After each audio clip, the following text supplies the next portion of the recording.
I had an experience in recent years that really showed why the United States had such a huge difficulty with COVID-19 compared to other countries that I've traveled to, especially Taiwan. My family's from Taiwan. One of the big reasons I love to travel to Taiwan is that here in the United States, when I get involved in a relationship, people don't like to talk about their ideas of a relationship, especially whether or not they're thinking of having children. You know, you might argue that's a very private matter. I disagree with that, though, because of how much time people waste in a relationship only to find out that they were incompatible to begin with because their thoughts on having children were very different, right? Let's face it, if you want to date, you have to reveal on day one whether or not you want to have children. If you don't do that, you're just being a selfish jerk. I'm going to say it out loud right here. You're being selfish. And I'm going to say my preference is I don't want to have children, at least for another 5 years. If you want to get to know me, you got to accept that. Okay, done. But in Taiwan, it is perfectly acceptable, even to ask a perfect stranger. Like, I'll go to a grocery store, and we'll be talking, and people will ask me if I'm married, if I have children, do I plan on having children. In Taiwan, people actually do that. Here in the United States, you would never think about doing that. The store might call the police on you if you went to a store and started talking like that, right? But in Taiwan, that's perfect everyday conversation. I love it that way because you don't waste a whole lot of time. See, when I think back, I was doing the math earlier because I wanted to talk about this topic.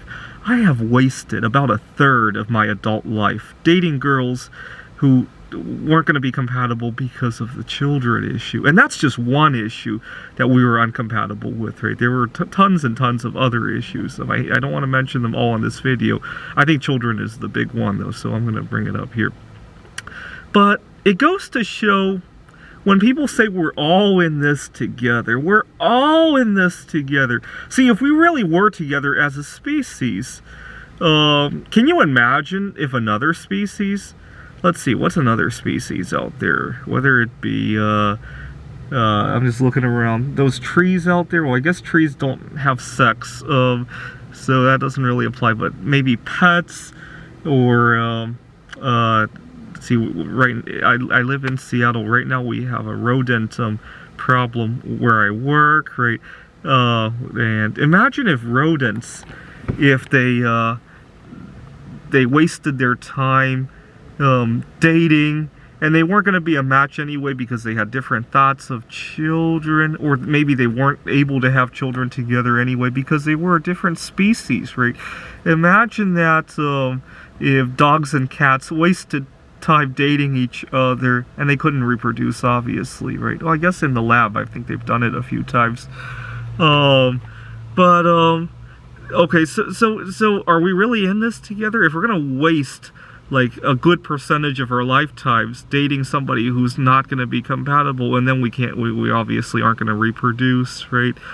Are we really together as a species? No, right? In Taiwan, they have it right. They realize that in order to work together, we sometimes have to share our private details, right? The other thing I like about Taiwan is that I've recorded videos there, right? Every time I go to Taiwan, I stay in a hostel.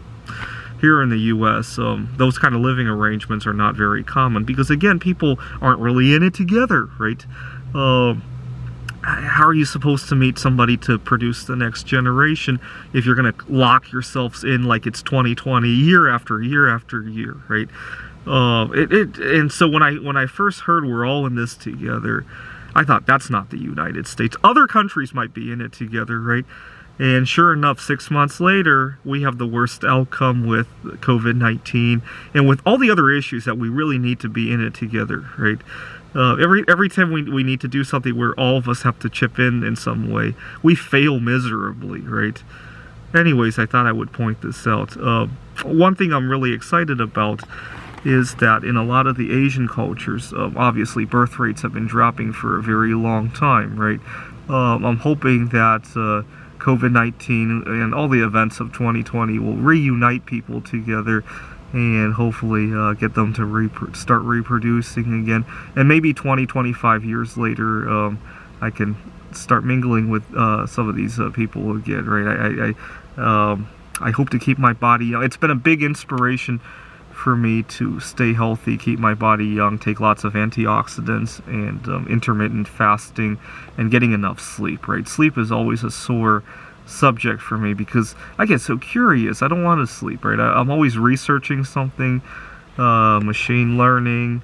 Right now I'm writing an AI for contact tracing, and sometimes sleep takes a back burner, but it's a very short-sighted idea, right? Because then I get unhealthy, and then I might gain a few hours today, but I lose years at the end of my lifespan, right? I got to remember that sometimes. Anyways, think about that. Think about that. Think about what cultures are really in it together, and I don't think it's the United States. Thanks for watching.